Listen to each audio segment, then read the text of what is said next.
মানিকগঞ্জ জাদুঘরের আয়োজনের অসহায় ও দুস্থদের মাঝে কম্বল বিতরণ। মুক্তিযুদ্ধের চেতনায় টিভি মানিকগঞ্জ জেলা প্রতিনিধি।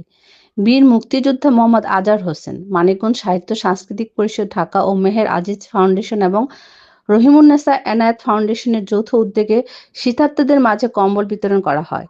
10ই জানুয়ারি 2026 শনিবার সকাল 11টায় সদর উপজেলার বান্দটিয়া ঐতিহ্যবাহী মানিকগঞ্জ জাদুঘরের আয়োজনে অসহায় ও দুস্থদের মাঝে শীতবস্ত্র বিতরণ করেন মানিকগঞ্জের সাহিত্য সাংস্কৃতিক পরিষদের ঢাকা ও মেহের আজিজ ফাউন্ডেশন এবং রহিমুন্নেসা এনায়েত ফাউন্ডেশনের উদ্যোগে গরিব দুঃখী শীতার্তদের মাঝে 200 কম্বল বিতরণ করা হয়।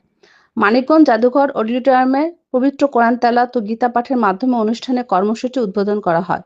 অনুষ্ঠানে সভাপতিত্ব করেন সাবেক রেল মন্ত্রণালয়ের সচিব নঈম আহমেদ খান। অনুষ্ঠানে পবিত্র কোরআন তেলাওয়াত করেন বান্ধটিয়া জামে মসজিদের ইমাম মাওলানা আসাদুজ্জামান এবং গীতা পাঠ করেন স্বপ্নারানী সিংহ।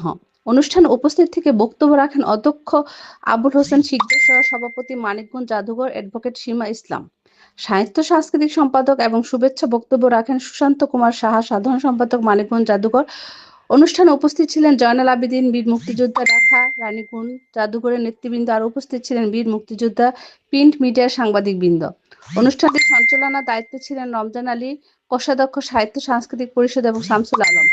অনুষ্ঠানের সার্বিক দায়িত্ব ছিলেন মোহাম্মদ আওলাদ হোসেন, তানজিলা ইয়াসমিন, স্বপ্নারানী সিংহ এবং কল্পনা সুলতানা। পরে কম্বল ও খাবার বিতরণের মাধ্যমে অনুষ্ঠানটি দুপুরে শেষ হয়।